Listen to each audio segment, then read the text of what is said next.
Así inicia Es Noticia, Noticia en Profundidad. Un verdadero placer estar con ustedes. Les saluda Tatiana Pérez desde nuestra sede central en Caracas, en Venezuela. A partir de este momento, 3 temas son noticia. Los vemos en titulares. El primero de ellos es noticia Venezuela. El presidente de la Nación señaló a John Bolton, asesor de seguridad de la Casa Blanca, como el encargado de dirigir el ataque cibernético contra el sistema eléctrico nacional. Este mismo viernes, Rusia corroboró las denuncias hechas por el Ejecutivo de Venezuela y, como si fuera una coincidencia, recibió nuevas sanciones por parte de Estados Unidos y Canadá. Un asunto que informamos y analizamos. Segundo tema que es noticia, Colombia. Indígenas, campesinos, negros, comunidades urbanas paralizan el suroccidente del país en la denominada minga social. Sus reivindicaciones históricas, la respuesta del gobierno, ataque a la movilización a través de los medios, un asunto que revisamos y nos preguntamos cuáles son las luchas de esas comunidades. Vamos a verlo. Tercer tema que es noticia Nueva Zelanda. Así salimos de la frontera de América Latina para preguntarnos lo siguiente: ¿quién es el autor del ataque en una mezquita que dejó 49 personas muertas, 48 heridas? ¿Quién lo inspira? ¿Por qué una tragedia similar puede repetirse una y otra vez? Vamos a verlo a través del análisis con una experta que nos acompañará desde México. Noticia Casi comienza. Bienvenidos, bienvenidas.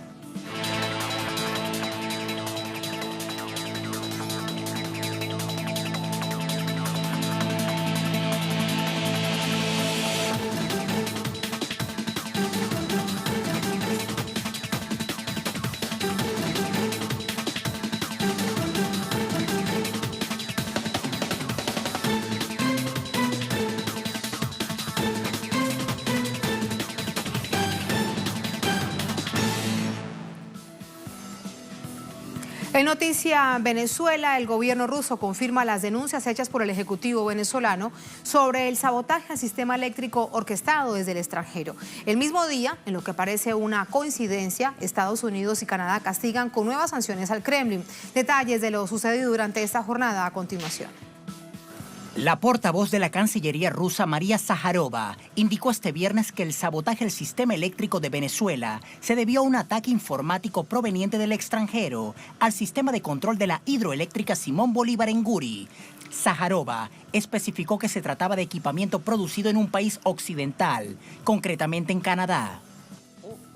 Estamos hablando del impacto remoto integrado en los sistemas de control y monitoreo de las principales estaciones de distribución de energía, donde se instaló el equipo producido en uno de los países occidentales.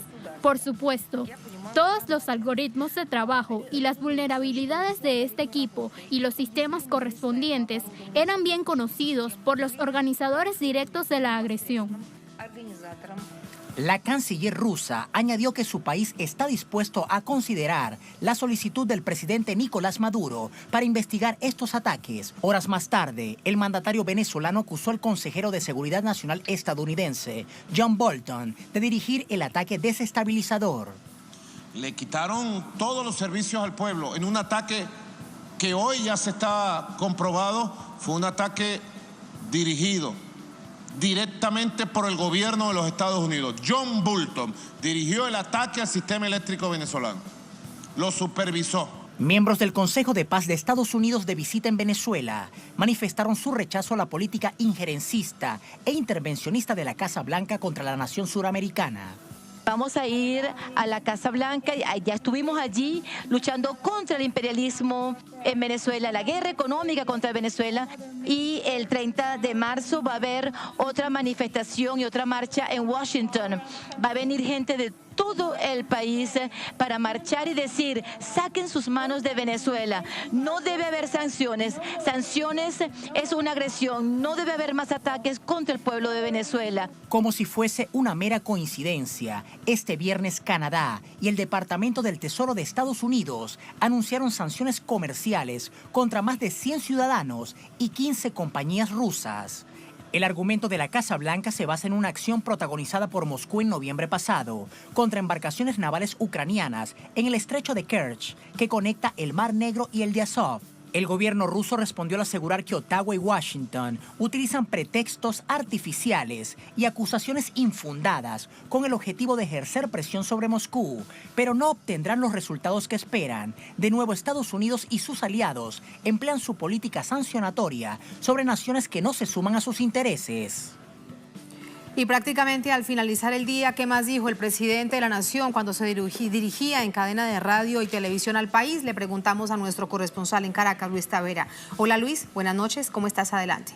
Buenas noches para ti también, Tatiana, y para la audiencia que sintoniza en las pantallas de Telesur. Este es el escenario que se vive acá en Venezuela, un escenario donde se evidencia desde las calles esta postura antiimperialista, esta postura de defensa a la nación. Esto como resultado, Tatiana, a estos últimos ataques, a estos últimos saboteos eléctricos que perpetraron en contra de los venezolanos. Y resalto esto es por estos recorridos, estas visitas que hemos hecho desde Telesur en las comunidades, y todos los venezolanos coinciden en lo mismo.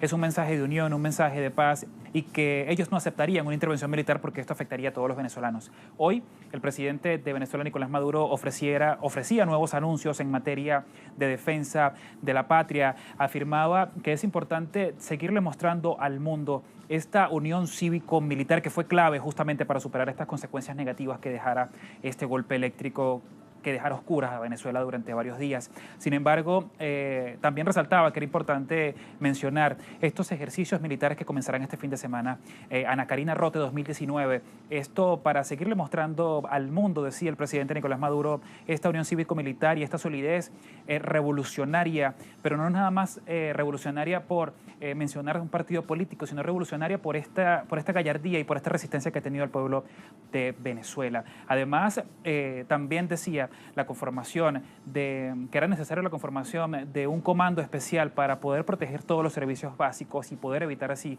un nuevo sabotaje. Vamos a escuchar cómo lo decía.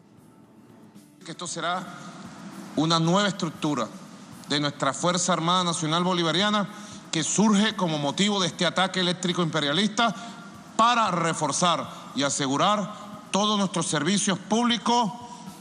Aprobado la creación de este cuerpo especial para aseguramiento de los servicios básicos del país.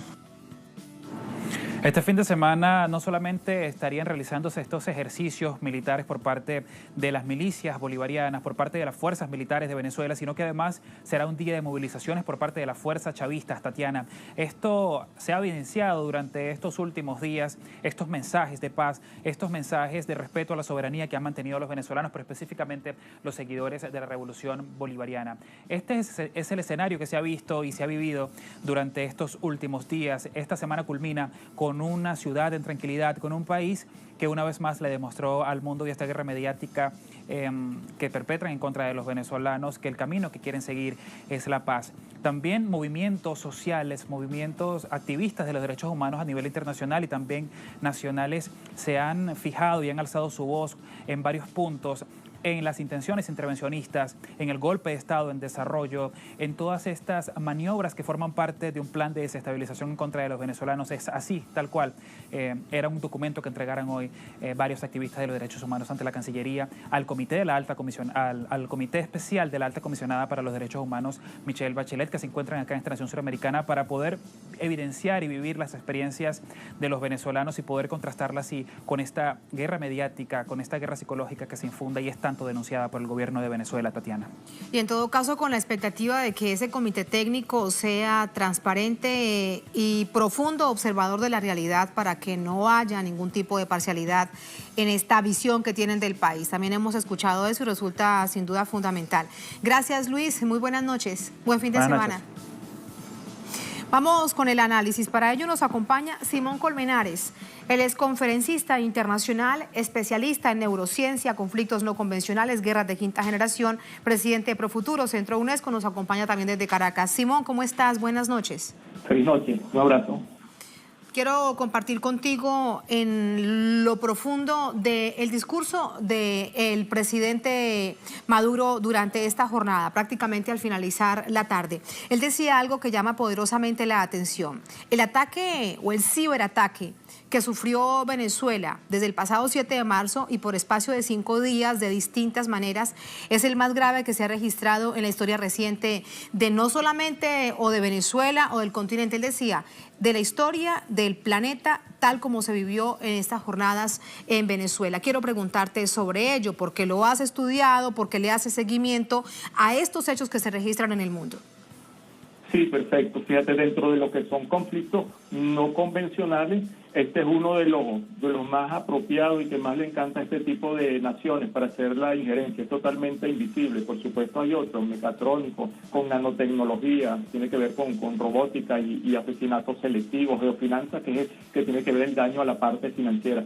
Pero el de guerra cibernética, y es bueno aclarar que si hay ataques cibernéticos, cuando hay ataques cibernéticos es que realizan civiles, los hackers, no propiamente las naciones. Cuando es por vías de injerencia, como lo está haciendo el gobierno de los Estados Unidos, hablamos de una guerra cibernética. Y allí lo hace el Comando Cibernético de los Estados Unidos de Norteamérica, un comando que, bueno, pues ya tiene bastante tiempo, desde 1999 fue creado, ha ido evolucionando y tiene tanta importancia para ello que Donald Trump hace 2 años lo creó lo llevó a un nivel de comando unificado. Era comando no unificado, o sea que todas las fuerzas, cada uno tenía su diversa especialización en cuanto a la parte cibernética, ¿verdad? Ahora lo crean como comando unificado de 2018 y le dan, por supuesto, todo ese poder de defender donde los Estados Unidos consideren que están vulnerando sus intereses, y está, por supuesto, a disposición de eso.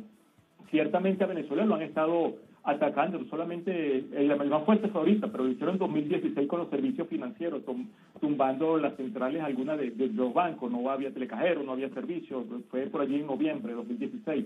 En el 17 y el 18, pues, ayudando a posicionar en la mente de las personas los titulares. Recuerden que era la época de las guarimbas y otro tipo de injerencia de caos en las calles, entonces esto acompaña, ¿no? El tipo de guerra viene a acompañar.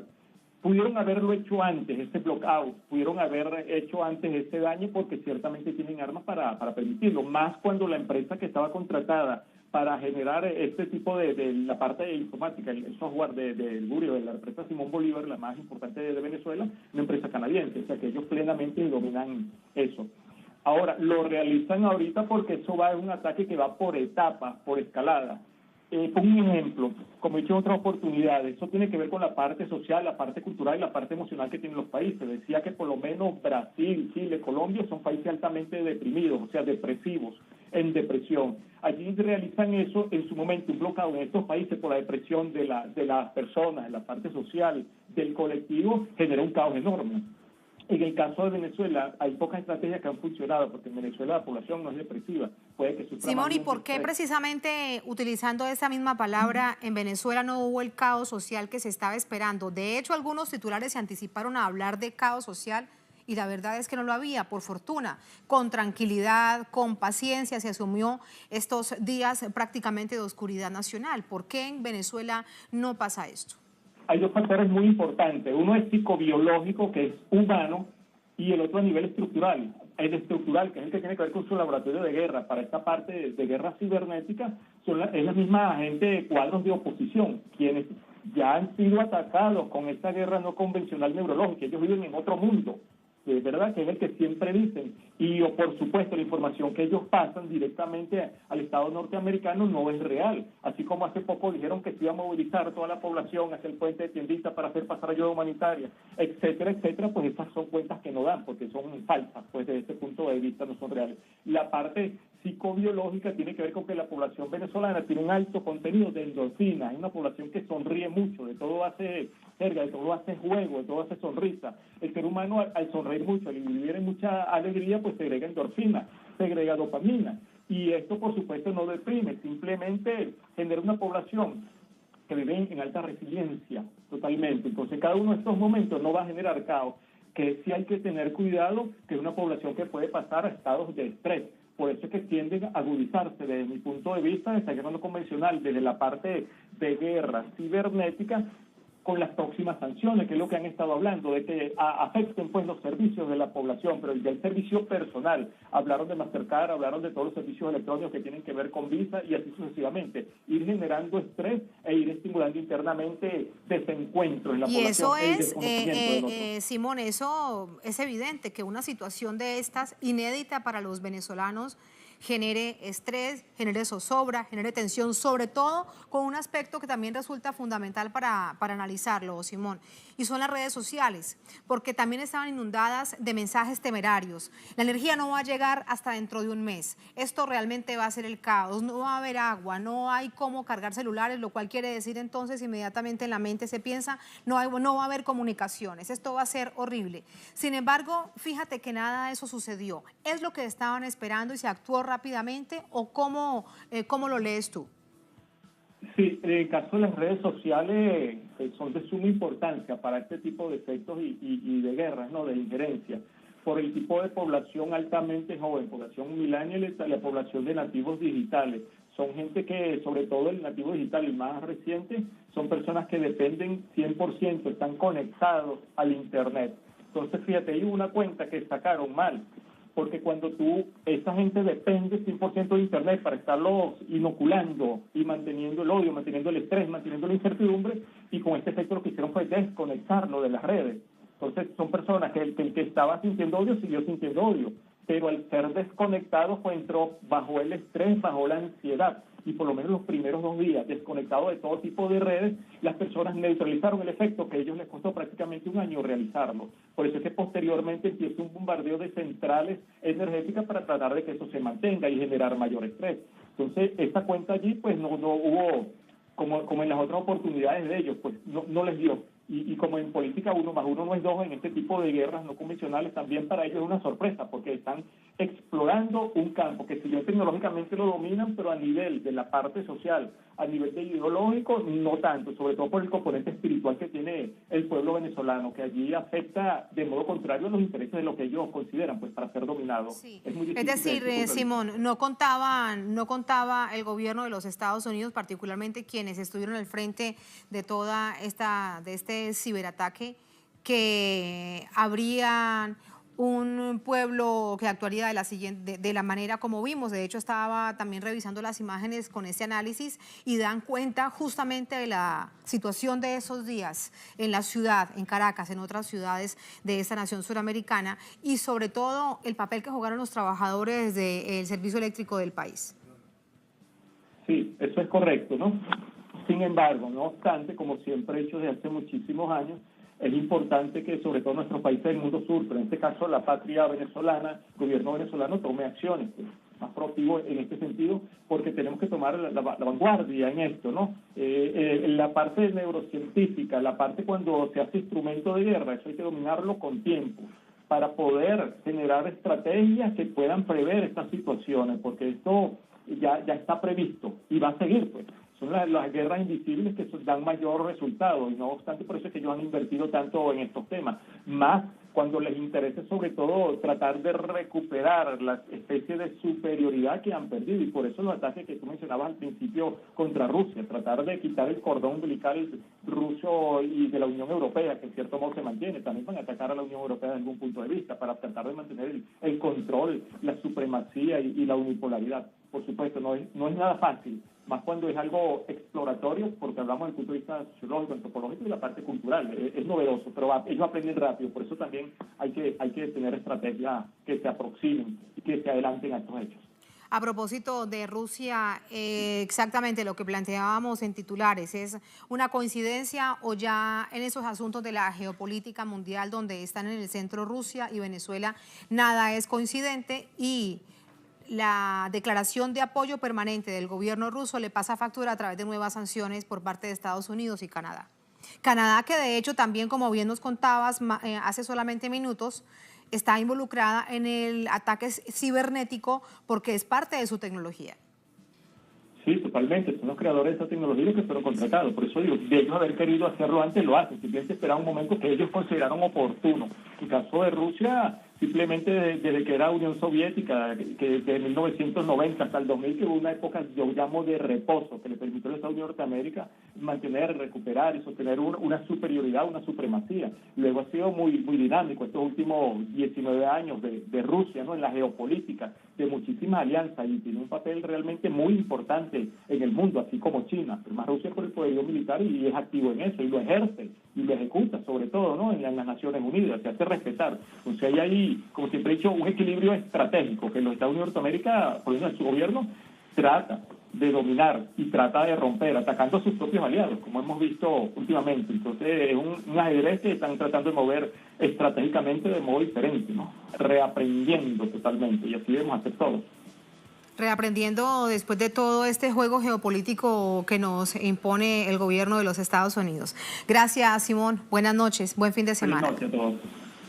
De regreso con ustedes a la mesa, más acerca de la postura del gobierno de Rusia sobre Venezuela. Miren ustedes lo que han dicho, lo reiteramos. Rusia, apagón de Venezuela fue originado desde el extranjero. La portavoz del Ministerio de Exteriores de Rusia, María Zaharova, aseveró este viernes que el saboteo al sistema eléctrico de Venezuela fue originado por extranjeros que conocían el funcionamiento de los equipos canadienses usados para la hidroeléctrica Guri.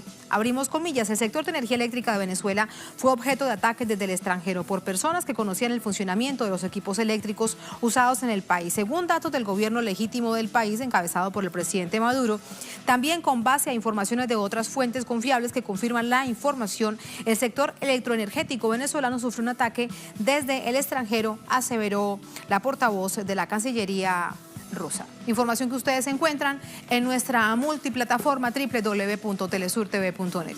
Así nos vamos a la primera pausa en esta emisión de Es Noticia. Al volver, en Noticia Colombia, indígenas, campesinos, negros, comunidades urbanas paralizan el suroccidente del país en la denominada minga social. Sus reivindicaciones históricas y la respuesta del gobierno, ataque a la movilización a través de los medios, es un asunto que analizamos.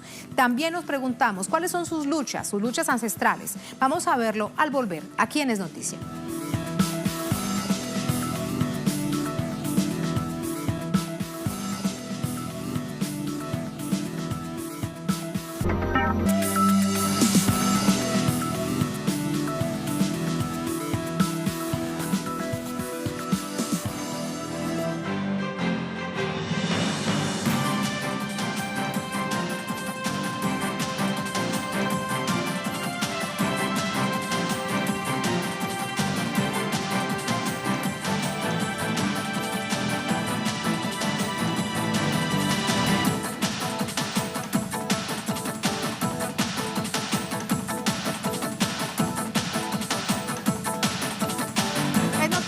Colombia, este viernes 3 comunidades indígenas se unieron a la minga social que comenzó el pasado martes en los departamentos de Cauca y Nariño, al sur del país. La vía panamericana que comunica el suroccidente de la nación permanece paralizada en un acto de resistencia de pueblos originarios, campesinos, afro y comunidades organizadas. Las problemáticas de estas comunidades son históricas y diversas.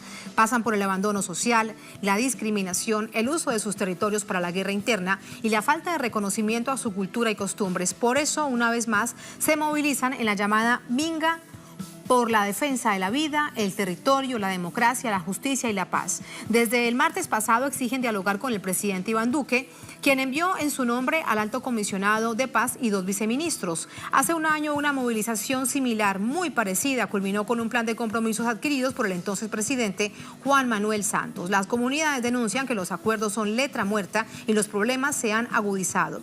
Esta noche una etiqueta expresa en redes sociales ese malestar social.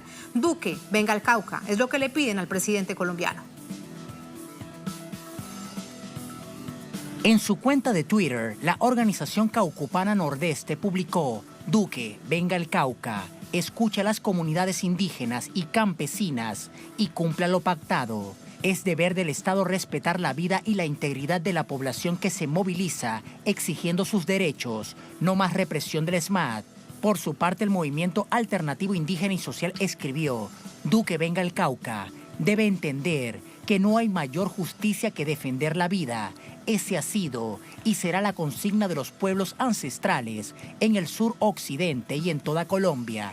Es un deber del gobierno ir al Cauca y comprometerse a cumplir los compromisos. De la misma forma, el senador Gustavo Bolívar comentó: Duque, venga al Cauca, crisis en el Cauca.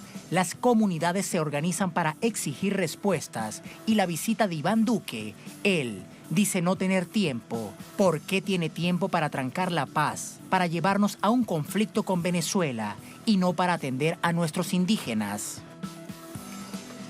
Y además de esto, un muy fuerte pronunciamiento de la organización indígena del departamento del Cauca. Miren ustedes lo que han dicho, es un llamado a la conciencia, a la ética de los medios de comunicación.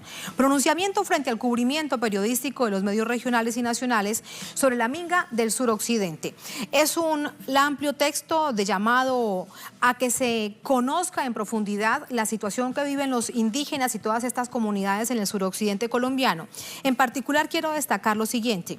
Durante estos 5 días de movilización, los medios de comunicación regionales y nacionales, si bien han informado respecto a la minga, no presentan en sus textos noticiosos un proceso investigativo amplio sobre diferentes sectores sociales que se encuentran movilizados.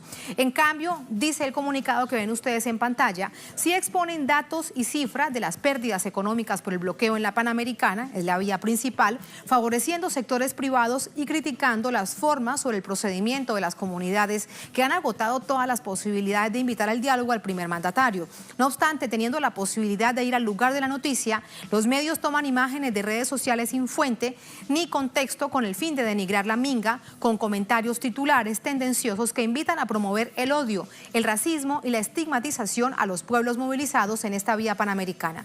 Por lo anterior, dice el comunicado, exigimos ética periodística con investigaciones desde los lugares donde acontece la noticia, pues en estos tiempos las redes sociales se han convertido en una fuente donde prevalece todo tipo de opinión que los medios toman como fuente para denigrar y desinformar a la opinión pública. Cerramos comillas, reiteramos, este es el comunicado del Consejo Regional Indígena del Departamento del Cauca. Ahí lo ven ustedes con su titular. ¿Qué pasa esta noche? De inmediato conversamos de ello con José Manuel Jiménez desde Bogotá, la situación en el suroccidente colombiano. José, buenas noches. Tatiana, televidentes, buenas noches. Efectivamente, en el departamento del Cauca, en los últimos minutos se ha complicado la situación. Veamos a continuación un reciente Twitter de la cuenta de Marcha Patriótica Cauca, @marchapacauca, última hora alerta. Por tercer día consecutivo, el SMAT arremete contra las comunidades campesinas de El Cairo Cajibío. Hacemos un llamado a garantizar la vida e integridad de los manifestantes. @Minga Social Suroccidente 2019. Es el tercer día donde el SMAT arremete contra la minga social del suroccidente colombiano en el departamento del Cauca. Pero también veamos el siguiente Twitter de Pablo Catatumbo, @Pablo Catatumbo _FARC, numeral SOS. En estos momentos, mientras estamos reunidos con la comunidad, se presentan ataques por parte del SMAT de la policía. Presidente Iván Duque, ¿hasta cuándo respondemos con agresión a las comunidades? Esa es la pregunta que se hacen centenares de indígenas en el departamento del Cauca. ¿Hasta cuándo la violencia del Estado en este territorio indígena, en este territorio campesino, en este territorio afrodescendiente, en el territorio de los colombianos? ¿Hasta cuándo la violencia del ejército en estas tierras, la violencia de los grupos armados al margen de la ley, como el ELN, las autodefensas gaitanistas de Colombia, las Águilas Negras, los herederos del paramilitarismo y también esos nuevos grupos de carteles mexicanos que están tratando de ingresar a diferentes regiones del país para apoderarse de los cultivos de uso ilícito, como es la hoja de coca? Esa es la pregunta que le hace la gran minga social del suroccidente colombiano al gobierno de Iván Duque. Llevan 5 días esperando al presidente de la República y él no ha tenido un gesto de voluntad para ir. Televidentes, y es que es muy fácil decir por qué los indígenas no se sientan a hablar, por qué no se sientan a hablar con los ministros. A propósito de esto, permíteme, le contamos algo. Secretarios. Sí, permíteme, le contamos, José, a propósito de que el presidente Duque no ha ido hasta el Cauca. Hay una etiqueta que presentábamos con algunas reacciones a las 7 de la noche hora Colombia. Se esperaba un gran tuitazo nacional. Hay que ver esto cómo se mueve durante toda la noche. Pero hay algo que también llama la atención, porque el presidente no va, pero manda a 2 viceministros, uno de Educación, uno del Interior, y el alto comisionado para la paz. La pregunta es qué tanto podrían hacer o qué agenda pública llevaron, la capacidad de negociación de 2 viceministros. La capacidad de negociación, Tatiana, y televidentes, es escasa, es poca, pero además de esa visita también estuvo la ministra del Interior, la doctora Nancy Patricia, y en plaza pública, al frente de los indígenas, se atrevió a preguntarles, ¿ustedes qué quieren? ¿Es en serio? Decían los indígenas, usted nos está preguntando qué queremos los indígenas, qué quieren las autoridades indígenas en el Cauca y en todo el país. Hace 4 meses, el movimiento indígena venía sentado en la mesa con el gobierno nacional, trabajando los diferentes ofrecimientos, las diferentes demandas a nivel de salud, de territorio, de educación, de desarrollo, de implementación del acuerdo de paz, para que la ministra del Interior, 4 meses después, venga a preguntar qué es lo que quieren. Eso ha indignado al movimiento indígena, a la gran minga social que viene construyendo la palabra, que viene caminando la palabra desde hace años para hacer respetar la vida de los territorios, para hacer respetar la autonomía del gobierno propio. Recordemos que en Colombia el gobierno propio está garantizado en la Constitución política. Por eso es que el movimiento indígena de Colombia le dice al presidente, usted venga a nuestro territorio a hablar con nuestras autoridades, porque nos ha ignorado por meses y el Estado nos ha ignorado por décadas. También indigna, y ha salido últimamente en las redes sociales, que el presidente Duque tuvo el suficiente tiempo para ir al Cauca, a Cúcuta, al norte de Santander, a la frontera con Venezuela. Tuvo 7 meses para hacer su llamado cerco diplomático contra Venezuela, para inmiscuirse en temas políticos que no tienen que ver con Colombia, que no tienen que ver con el gobierno de Colombia, ni mucho menos con los pueblos, con las regiones colombianas, que son asuntos internos del pueblo bolivariano constitucionalmente elegido con su presidente Nicolás Maduro. Tuvo tiempo para ir allá, tuvo tiempo para ver cómo 2 pueblos podían enfrentarse en un intento fallido de golpe de Estado en la frontera. Eso también le están reclamando los indígenas en Colombia al presidente Iván Duque. Y precisamente llevan 5 días esperando la visita y mañana el presidente, recientemente estuvimos revisando la página de la presidencia, mañana estará en la ciudad de Mitú, en Vaupés, desarrollando el taller de Construyendo País. Le dicen las organizaciones sociales y los indígenas, construyendo país es ir a las regiones donde está la problemática social, como en el Cauca. Construyendo país es ir a donde los indígenas que lo están esperando hace 5 días para dialogar, no para discutir, para dialogar y construir soluciones a futuro y que les garantice realmente la implementación del acuerdo de paz, que es una gran solución para el territorio del Cauca, pero también para el resto del país. Ya para terminar, Tatiana, hace unos momentos nos han informado que las organizaciones indígenas de Antioquia, Valle del Cauca, Risaralda, Chocó y Quindío se unirán a la Gran Minga Nacional por la Vida en el departamento del Cauca. Así que si el presidente no va al Cauca, creo que esto se le va a salir de las manos. De hecho, también hace minutos leí que se unía también las comunidades indígenas del departamento del Huila. Así que también se unen todos estos sectores geográficamente hablando a través de una sola vía. Gracias, José, por todos esos detalles. Buenas noches. Vamos ahora con el análisis vía telefónica. Saludamos a Giovanni Yule. Él es asesor político del Consejo Regional Indígena del Cauca, con nosotros precisamente desde el departamento del Cauca.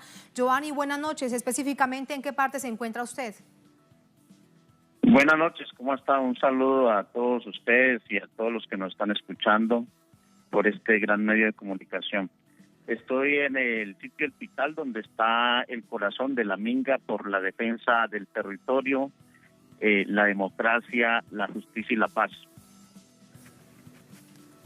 En este lugar, ¿sabes desde allí qué es lo que ha pasado con esto que se denuncia a través de Marcha Patriótica y también de Pablo Catatumbo, exintegrante de las FARC, miembro también durante muchos años del secretariado y ahora político activo ya en la legalidad? Veíamos los 2 tweets que nos presentaba nuestro corresponsal con una grave situación de nuevo de orden público, ataque del ESMAD en el departamento del Cauca. ¿Qué sabes de ello? Bueno, pues estamos acá en el ejercicio de la Minga, ya llevamos 5 días.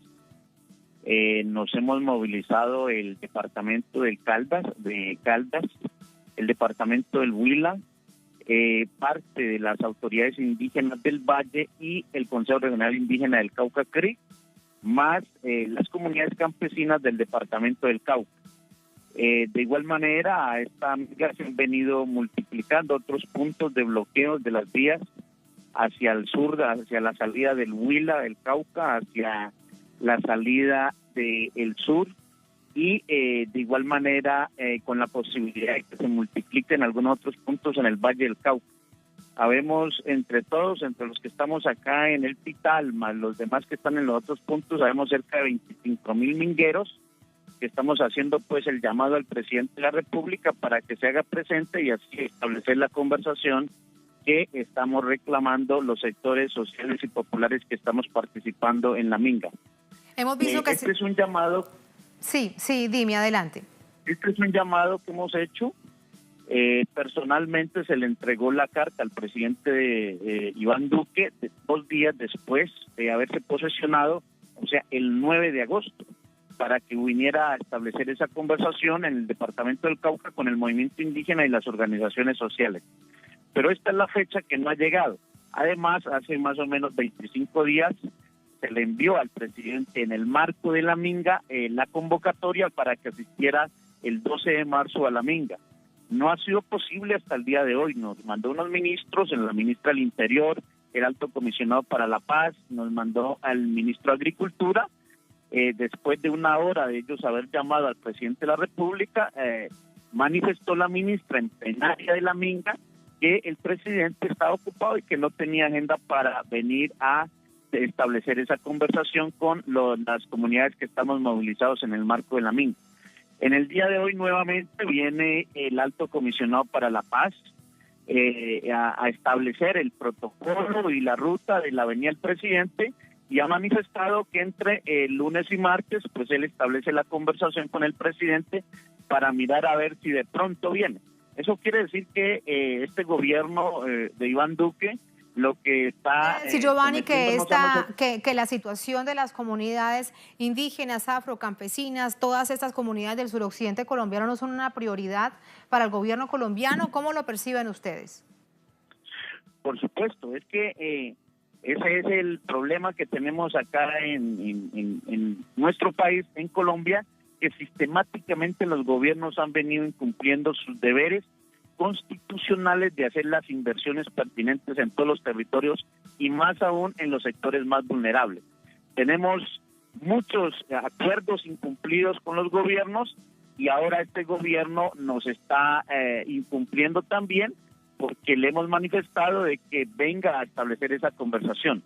Ellos dicen de que se han aprobado 10 billones de pesos para los pueblos indígenas en la Mesa Nacional de Concertación y que está en el Plan de Desarrollo, lo cual no es cierto, porque en la Mesa Nacional de Concertación supuestamente se dejó 10 billones de pesos, pero cuando el gobierno radicó el proyecto de ley en el Congreso de la República, solamente en nuestro capítulo étnico, indígena y afro, fue como un anexo, no quedó dentro de la estructura del articulado que fija los presupuestos plurianuales para estos 4 años del Plan Nacional de Desarrollo. Eso significa que lo que ocurrió en la Mesa Nacional de Concertación fue que nos mintió, nos hizo conejo, y cuando radicó el proyecto de ley en el Congreso de la República, pues ya no introdujo nuestro capítulo, sino que lo dejó simplemente como un anexo. Le estamos diciendo al presidente que venga y nos aclare esa situación, pero además también que mediante la decisión de él, asigne los presupuestos pertinentes para estos 4 años y para que lo que allí se abordó pues sea una realidad para los pueblos indígenas de Colombia. Sí. Giovanni, permíteme, te pregunto algo que es muy importante para que nuestra audiencia, quien nos vea a esta hora en América Latina y el mundo, entienda la profundidad de la complejidad que existe cuando vemos una larga agenda de necesidades históricas. La principal en este momento, ¿cuál es? Si tuviesen ustedes en este momento el presidente Duque, la principal necesidad de mayor atención urgente, ¿cuál es? El cuidado, la protección de nuestro territorio y de nuestra madre tierra. Ese es el fundamento de nuestra existencia como pueblos indígenas y campesinos, y ahí estamos requiriendo al gobierno porque tiene una agenda legislativa que va en contravía de nuestros territorios y va en contravía de nuestros procesos, de nuestros planes de vida, y va en contravía pues de derechos fundamentales que ya hemos ganado en la Constitución Nacional. Eso significa que esa es la prioridad nuestra, pero además también la prioridad nuestra es otros asuntos que tienen que ver con la salud, con la educación, con los servicios públicos, con la vivienda, con nuestros ejercicios de gobierno propio autonómicos en nuestros territorios, con los ejercicios de la implementación de la jurisdicción indígenas y campesinas en los territorios donde habitamos. O sea, constitucionalmente tenemos unos derechos, pero el gobierno nunca ha querido que esos derechos se implementen como una política de Estado, como política pública. Por eso estamos requiriendo al presidente de la República. Acá estuvo el equipo de viceministros en el Cauca en el marco de la comisión mixta, un decreto que firmamos con el gobierno nacional en el año 2017, donde estipula de que allí se organizarán las políticas públicas y se destinarán los presupuestos del Consejo Regional Indígena del Cauca CRI, y en esa comisión mixta se levantó la comisión del gobierno diciendo de que ellos no tenían ninguna potestad ni ninguna posibilidad de que allí se asignaran presupuestos y que por lo tanto ellos no se podían comprometer. Por eso, después de nosotros abordado en más de 5 meses el diálogo, en más de 5 meses reuniones con comisiones técnicas de todos los ministerios, de todas las instituciones, nos tocó que acudir a esta acción de protesta que está planteada en el artículo 37 de la Constitución para decirle al señor presidente que venga él personalmente acá a darle la cara a estos 25,000 mingueros que representamos una población muy importante en el suroccidente colombiano.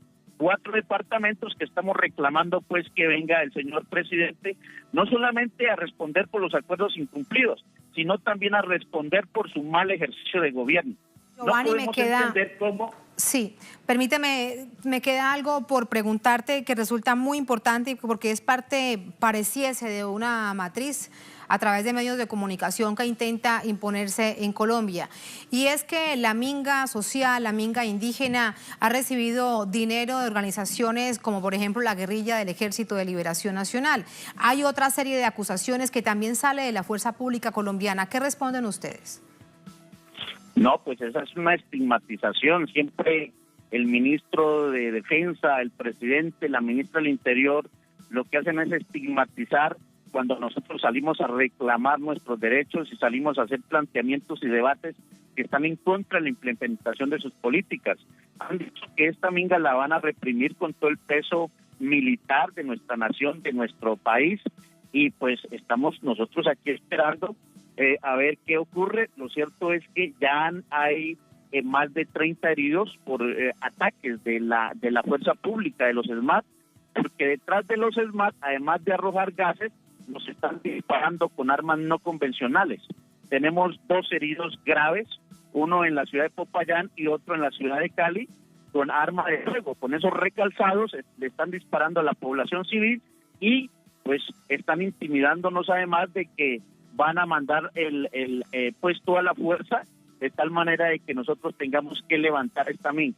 Pero los mingueros, los 25 mingueros han reiterado de que nosotros no nos vamos a levantar de esta minga hasta que no haga presencia el señor presidente y no resuelva los problemas que acá están planteados. ¿Cómo puede ocurrir que un presidente de Colombia esté más interesado en mirar cómo interviene jurídicamente, políticamente y posiblemente militarmente a nuestra hermana República Bolivariana de Venezuela y no atienda los problemas que hay acá en Colombia, donde es elegido presidente? Es que esto es inaudito, cómo vivimos en un país donde el presidente de la República se ocupa de otras agendas, las prioriza en complicidad con los Estados Unidos para intervenir la soberanía venezolana, mientras acá pues hay una serie de sectores sociales y populares que estamos sufriendo el rigor y toda esta estrategia paramilitar, toda esta estrategia económica y esta estrategia de las leyes del despojo. Una problemática profunda, Giovanni. Una problemática profunda que exige la atención del Estado colombiano. Gracias, Giovanni, lo despido. Muy buenas noches. Muchas gracias a todos ustedes. Gracias a usted por contarnos ese testimonio, por ofrecernos esta reflexión. Miren ustedes, ¿qué exigen los indígenas en el departamento del Cauca? Brevemente, para compartir cómo le hacemos seguimiento a este hecho, voceros de los pueblos originarios señalan que son sometidos a la violencia, al despojo de tierras, persecuciones, asesinatos, entre otros crímenes, y que esto evidentemente debe cesar. Es lo que dicen, lo tenemos allí en la página por si ustedes desean revisarlo. Así nos vamos a la segunda última pausa en esta emisión de Noticia. Al volver salimos de la frontera de América Latina, les hablamos de Nueva Zelanda y nos preguntamos varias cosas. ¿Quién es el autor del ataque en una mezquita que dejó 49 muertos, 48 heridos? ¿Quién lo inspira? ¿Por qué una tragedia similar puede repetirse lamentablemente una y otra vez? Vamos a verlo al volver aquí en Noticia.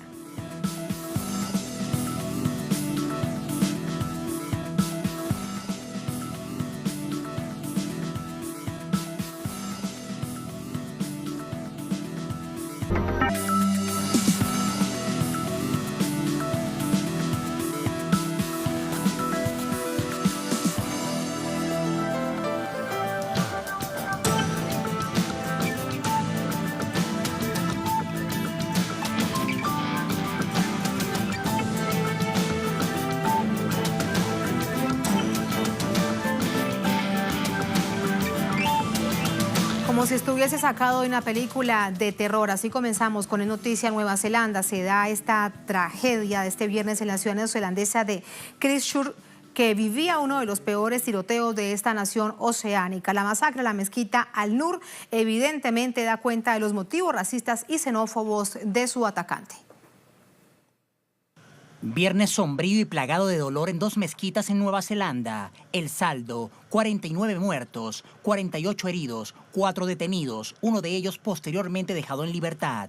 Entre los atacantes se encuentra un australiano, identificado como Brenton Tarrant, con orígenes familiares escoceses, irlandeses e ingleses. Mientras disparaba a los feligreses, transmitía la masacre a través de su cuenta de Facebook. La policía bloqueó el centro de la ciudad, situada en la isla sur neozelandesa, y ordenó el cierre de escuelas. En la ciudad de Auckland, por precaución, enviaron oficiales a todas las mezquitas de la región como medida de precaución. El agresor, plenamente identificado, huyó del lugar antes de la llegada de los servicios de emergencia. Utilizó una ametralladora con inscripciones que hacen alusión a otras masacres en masa, algunas de ellas perpetradas contra migrantes. La Corporación de Radiodifusión Australiana develó que Brenton Tarrant había trabajado entre 2009 y 2011 como entrenador personal en un gimnasio de la ciudad de Grafton, Nueva Gales del Sur. Twitter suspendió la cuenta @Brenton Tarrant, donde había subido el enlace de un manifiesto de más de 70 páginas en donde hacía referencias islamófobas. El odio que destila su texto hacia el Islam y los inmigrantes resulta irónico, ya que muchas de las razones que esgrime para haber cometido la masacre son las mismas que usó el Estado Islámico para defender sus brutales crímenes. En el texto, confiesa profunda admiración por Oswald Mosley, dirigente del partido pronazi de Inglaterra durante la Segunda Guerra Mundial, y por el presidente Donald Trump, mandatario con permanente retórica xenófoba y racista, al cual Tarrant valora como símbolo renovador de la identidad blanca. La primera ministra del país, Jacinda Ardern, ofreció sus condolencias a las familias de las víctimas del mundo islámico y reconoció que algunas de estas podrían ser inmigrantes y refugiados que se habían beneficiado del asilo concedido por esta nación oceánica. Me informaron que el perpetrador principal usó 5 armas, 2 armas semiautomáticas y 2 escopetas. El delincuente estaba en posesión de una licencia de armas. Me informaron que esto fue adquirido en noviembre de 2017. El Papa Francisco, mandatarios y líderes del mundo expresaron su solidaridad tras el ataque terrorista a miles de kilómetros. Otro acontecimiento de similares características se registró en Brasil. Hace 2 días, 5 menores de edad y 3 adultos fueron asesinados por 2 jóvenes que irrumpieron en una escuela pública en Sao Paulo. Abrieron fuego indiscriminado y posteriormente se suicidaron. La tragedia ocurre 2 meses después que el presidente Jair Bolsonaro anunciara la flexibilización del porte de armas en la nación. Ahí están los hechos, evidentemente se deben relacionar porque tienen similares situaciones coincidentes. Vamos por ello con el análisis. Para eso nos acompaña la doctora Victoria Unzueta, politóloga, especialista en materia de seguridad, con nosotros desde Ciudad de México. Doctora Unzueta, ¿cómo está? Buenas noches. Buenas noches, Tatiana, a tus órdenes. Muchísimas gracias. Este ataque en Nueva Zelanda ofrece características de hechos similares porque el atacante, sobre el que no caben dudas, porque él mismo graba a través de Facebook toda esta situación tan macabra, y recuerda un ataque en Oslo, donde también murieron una cantidad de jóvenes estudiantes. ¿Qué es lo que pasa entonces? Si le pregunto cómo caracterizamos una situación de esta, ¿usted qué nos puede decir?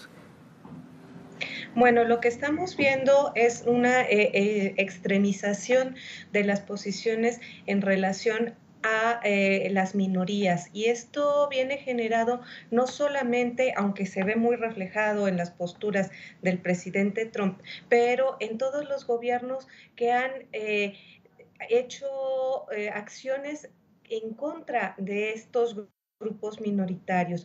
Tenemos el ejemplo de Brasil, tenemos también el ejemplo en algunos casos de México, tenemos los ejemplos de algunos casos, otros casos en Latinoamérica, y lo que estamos viendo es una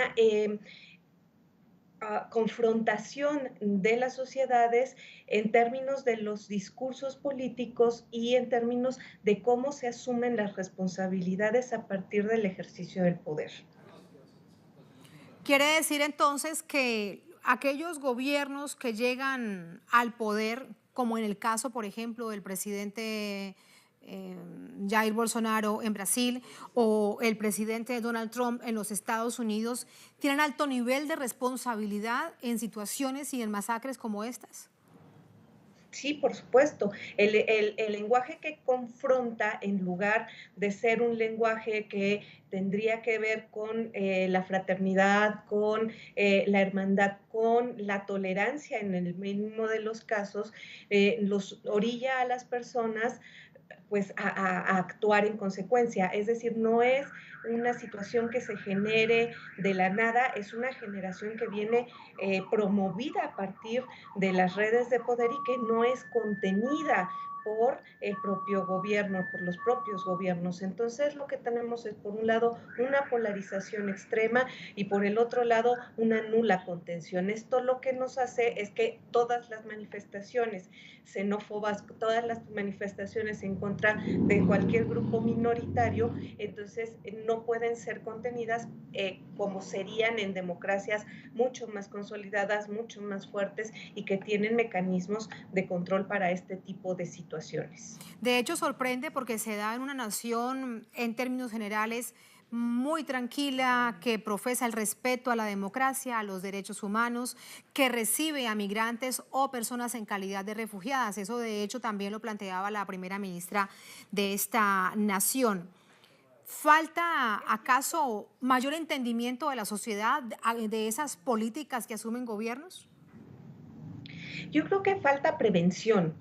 En términos no solo de control de armas, que eso sería muy, muy importante porque es relativamente sencillo, incluso en Nueva Zelanda, adquirir un arma, no solo en términos del control de armas, sino también en términos de promoción de la paz social y de la convivencia pacífica, de la pacífica solución de controversias. Es decir, no es y también de la implementación desde el gobierno de un lenguaje no polarizador, que aunque no es el caso de Nueva Zelanda, sí podemos observar que la persona que cometió esta terrible masacre sí tenía contactos con grupos extremistas, y es en ese sentido que hay que tener tanto prevención en materia de investigación como prevención en términos de la convivencia social. Doctora Unzueta, me queda algo por preguntarle, y es si a nivel global, me refiero a toda la humanidad, tal vez a través del sistema de Naciones Unidas, que es el más incluyente en esta tierra, si lo que hace falta es realmente un debate acerca de una cosa que usted dice, por ejemplo, el control de armas, pero un debate que sea incluyente, que sea global y que sea entendido. Y también el debate acerca de las migraciones y los refugiados, que son cosas, digamos, que se deben a nivel global. Bueno, efectivamente necesitamos iniciar ese debate. Se ha intentado en otros momentos, sin embargo, evidentemente, por ejemplo, en el caso de Estados Unidos, el lobby norteamericano de las armas es muy influyente y no hemos podido avanzar en ese sentido. Pero yo creo que básicamente son dos cuestiones que si bien caminan paralelas, también tienen sus divergencias. En primer término, el problema del control de armas, como tú bien mencionabas, pero que también tiene que ver con las políticas en materia de drogas, con las políticas de persecución en materia de control de drogas, que tenemos que pasar a otro paradigma en términos de control, en términos de prevención de las adicciones y no solo de una persecución por medio del uso de la fuerza del Estado. Pero por el otro lado también tenemos que hacer conciencia dentro de la sociedad a partir de las políticas implementadas por el gobierno respecto a las cuestiones de las minorías. Los grupos migratorios son un buen ejemplo de eso. Apenas estábamos la semana pasada en México viendo la desaparición, primero decían de 19, después de 22, después de 24 y de ahorita están manejando alrededor de 44 personas migrantes desaparecidas en San Fernando, Tamaulipas, víctimas probablemente de la delincuencia organizada, pero también hemos visto problemas de homofobia, hemos visto la violencia en contra de las mujeres, es imparable en México, hemos visto todavía una serie de cuestiones que tienen que ver con la situación de vulnerabilidad de las personas en situaciones minoritarias y esto es una situación que tienen que atender los gobiernos de manera prioritaria, tienen que implementar y empezar a hacer un discurso de no confrontación, un discurso de plena tolerancia para evitar que estos incidentes sigan ocurriendo. Porque si no, lamentablemente, la historia se repetirá. Doctora Unzueta, muchísimas gracias. Buenas noches. Gracias a ustedes, muy buenas noches. Muy buenas noches. Gracias también a todos ustedes por habernos acompañado durante toda esta semana aquí a través de la pantalla de Telesur y también a través de nuestra multiplataforma y redes sociales. La recuerdo, @TatianaTelesur, @NoticiaTelesur. Durante esta jornada, otro hecho es noticia. Sigue siendo una historia muy, muy lamentable, pero la seguimos de cerca y seguramente ese pueblo saldrá adelante, aunque tanto les ha costado. Les hablamos de Siria y 8 años de una guerra que ellos no buscaron. Con eso lo dejamos. Hasta el próximo lunes. Sigan con nosotros.